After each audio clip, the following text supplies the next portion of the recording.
Oi gente, hoje tem que gravar um vídeo. Não deu para fazer uma live hoje como eu vinha fazendo já há algumas semanas, mas vou ter que gravar o vídeo porque sim. Na verdade, a operadora fez um monte de caquinha esse mês e me deixou sem dados móveis. Então eu vou gravar agora e assim que eu tiver acesso a um Wi-Fi eu vou enviar esse vídeo para o canal do YouTube. A ideia é a seguinte, que tem muito protestante defendendo só a escritura com base na própria Bíblia. E isso daí soa ridículo, por causa que é algo autorreferente, né? Eu lembro que eu estava numa cafeteria, Bucafé, se eu não me engano, e tem os livros, vários livros, todos escritos pela mesma pessoa. E esses livros vão fazendo referência, com argumento de autoridade, o próprio livro que ele escreveu antes. É como se fosse o primeiro livro, aí o segundo livro faz referência ao primeiro, o terceiro faz referência ao segundo e o primeiro, e por aí vai. Então, essa onda de autorreferência já anula a autoridade, porque precisa de uma autoridade externa que qualifique aquilo lá como verdadeiro. A autorreferência é uma das características de uma pessoa tirana. É porque eu mandei, ponto. E Deus não é tirano. Deus é misericórdia. Então ele não tem essa característica de tirania. Mas tá, vamos passar agora para uma análise do ponto de vista metodológico mesmo. O Provérbios fala para não acrescentar nada na Bíblia? Não. Vossas palavras, não pode ser acrescentado nada às suas palavras. Se não está lá em Provérbios 11, 4 ou 10, 4, alguma coisa assim. Realmente tem essa passagem. A sua palavra não é para ser acrescentada, não acrescente nada à sua palavra. Só que está falando da Bíblia?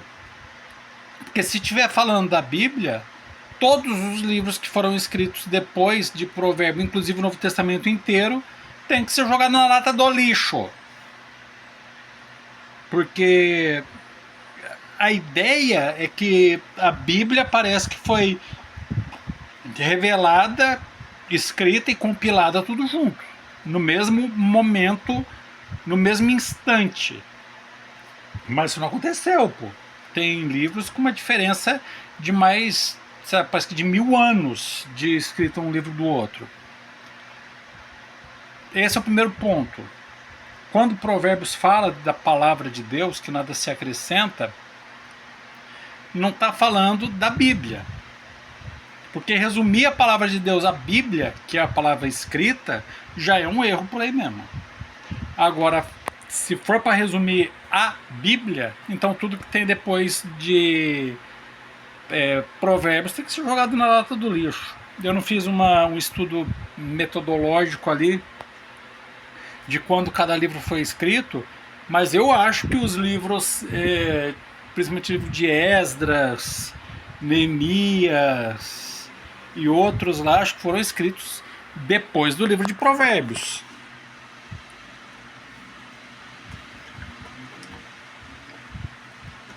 Aí o segundo ponto, mas não é só esse livro que fala, também fala lá em Coríntios, 1 Coríntios 4, não vão além daquilo que está escrito. Tá, estava falando de uma competição entre os seguidores de Paulo e de Apolo.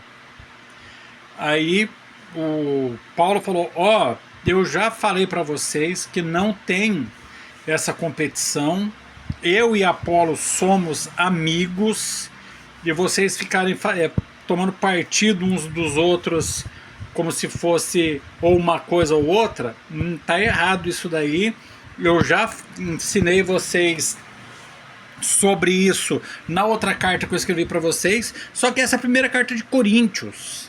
A primeira carta mesmo que Paulo escreveu aos Coríntios foi perdida. E quando Paulo fala não vai além daquilo que está escrito, está se referindo exatamente à carta que foi perdida. Como é que você não vai além do que está escrito naquela primeira carta, sendo que ela foi perdida?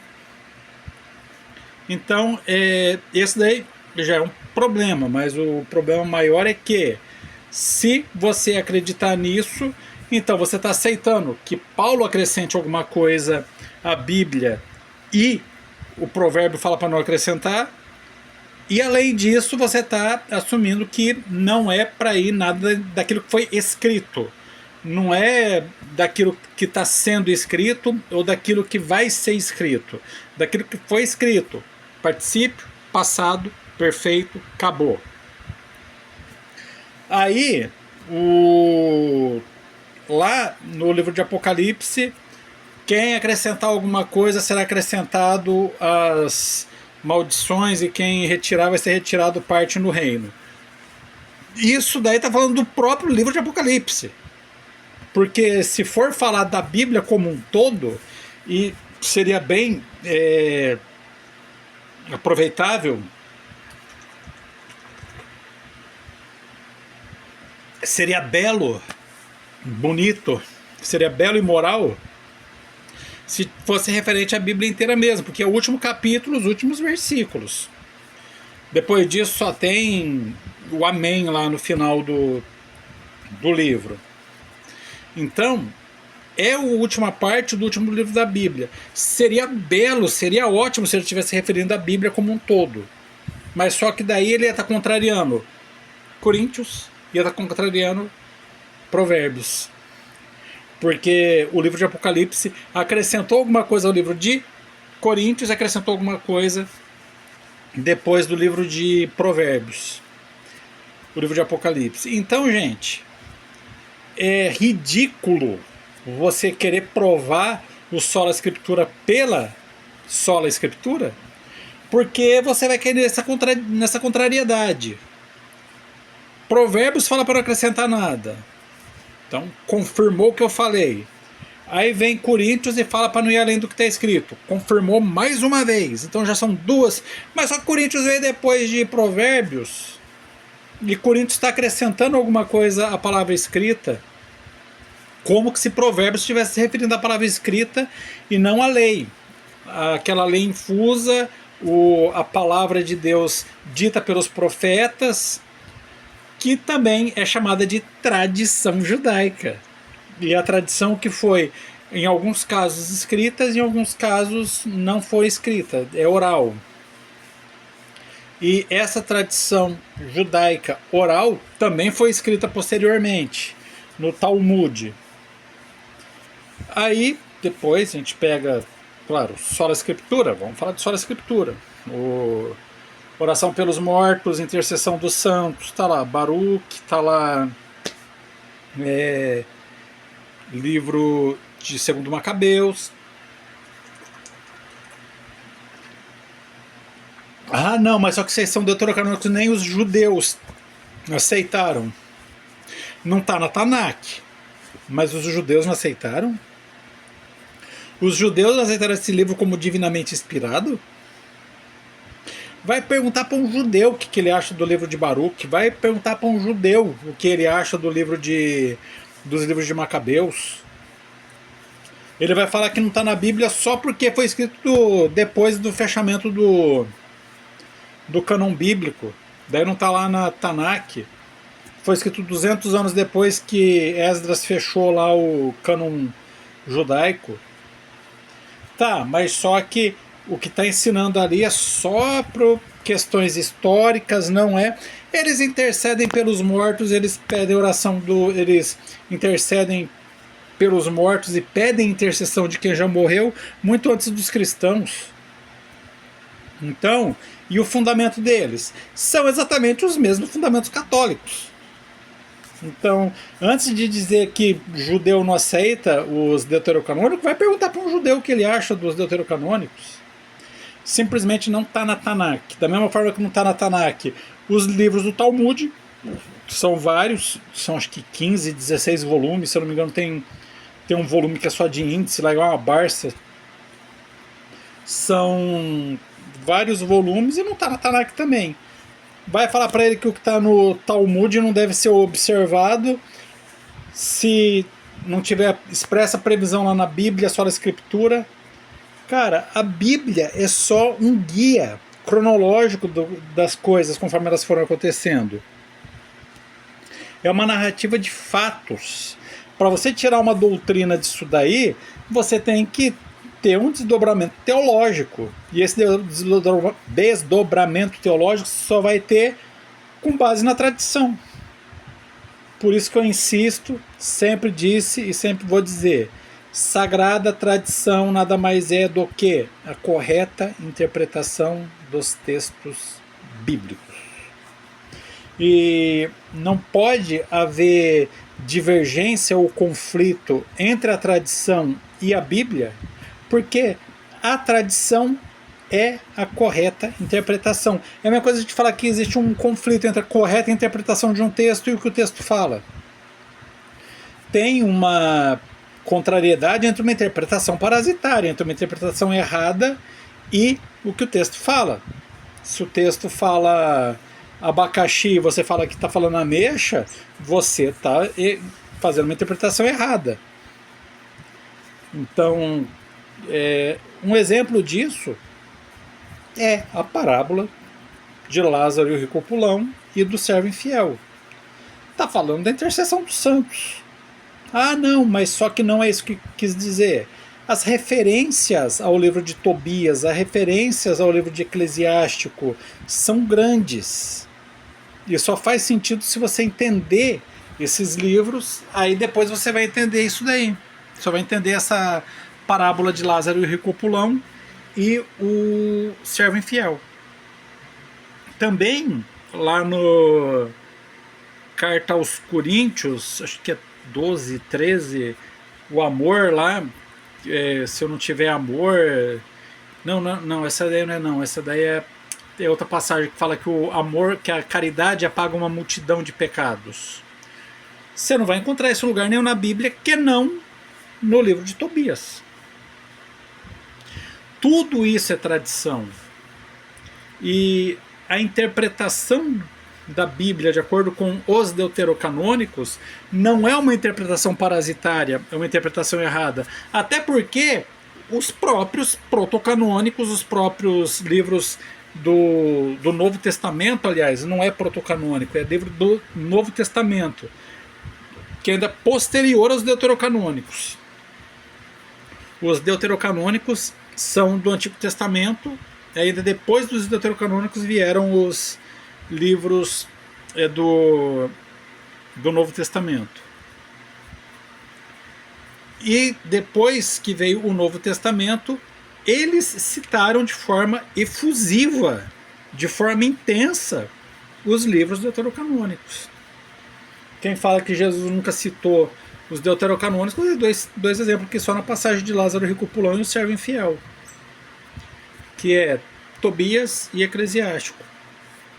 O livro de Tobias fala que se você der esmola, fala para você dar em esmola, e o servo infiel fez o que? Ele deu esmola.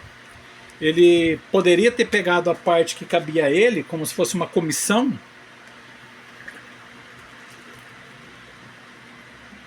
mas ele abriu mão da comissão dele. Ele não estava arrecadando menos para o cofre do seu senhor. Ele estava simplesmente abrindo mão da comissão dele.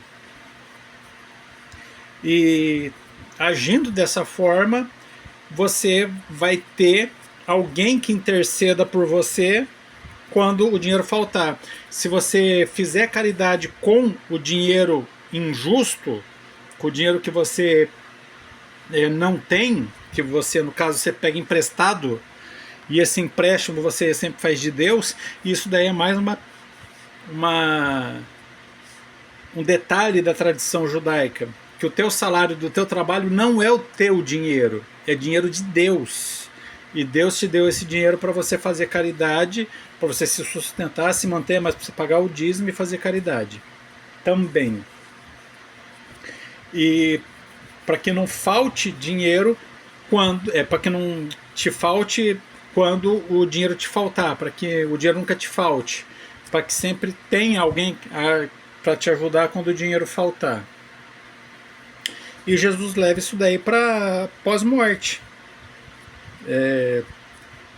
Não, mas só que a pessoa está intercedendo ainda em vida. Aí depois conta a passagem de Lázaro e o rico pulão.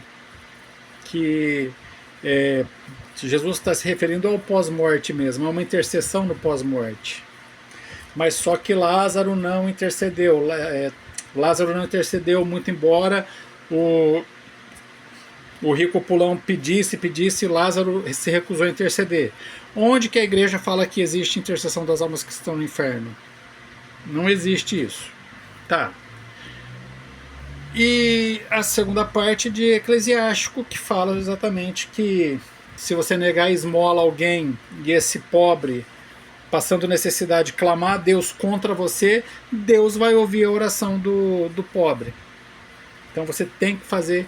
E tudo isso daí é seguido à risca pela tradição judaica. Tudo isso é seguido à risca como palavra divinamente inspirada pelos judeus. E o fundamento deles é o livro de Eclesiástico, é o livro de Tobias, é o livro de Macabeus. Então, gente, existe o sola escritura adequado, que é a fonte primária de toda a doutrina, é vinda da Bíblia. A Imaculada Conceição tem as fontes bíblicas, principalmente da Assunção de Maria, está no livro de Esther, está lá nos Salmos. É só você procurar direitinho que você encontra os fundamentos para a Imaculada Conceição e para a Assunção de Maria. Depois tem até lá cartas de Paulo, que fala muito sobre a Arca da Nova Aliança, né? É interessante lá, me passaram isso por esses dias, que os últimos versículos de Apocalipse 11 fala da Arca da Aliança. Abriu o céu e viu lá no céu a Arca da Aliança. Quem que é essa Arca da Aliança? Apareceu então no céu um grande sinal, uma mulher vestida de sol com a lua embaixo dos pés, sobre a cabeça uma coroa de 12 estrelas. Ah, mas eu não me convenci ainda que Maria é a Arca da Nova Aliança. Peraí. Falou da Arca da Aliança, depois falou da mulher, são duas coisas diferentes. Quando o Davi estava levando a Arca da Aliança para a casa de Obed-edom, saiu lá de Judá e foi para a região montanhosa. Maria saiu de Judá e foi para a região montanhosa visitar Santa Isabel. Aí o Davi, diante da arca, fala: como pode vir a mim, ficar na minha casa, a Arca da Aliança? Aí Isabel chega e fala: de onde vem a mim, vir a mim a mãe do meu Senhor? Então, tudo isso daí é uma continuidade, e Maria é a Arca da Nova Aliança. Tanto pelo Evangelho, que na passagem da visitação, aquilo é tudo. É recontando a história do traslado da Arca da Aliança da casa de Davi para a casa de Obed-edom, com o traslado de Maria até a casa de Isabel. Isso daí é a Arca da Nova Aliança. Aí depois do livro de Apocalipse, termina o versículo 11 falando da Arca da Aliança e começa o versículo 12 falando de uma rainha. Eu concordo que Maria seja rainha, porque ela é descendência de Davi, gerou Jesus Cristo, que é o rei do mundo, o rei de Israel. Agora me responda, senhor protestante, Maria é ou não é uma rainha? Então tá. E a Arca da Nova Aliança também. Bom, fica aqui meu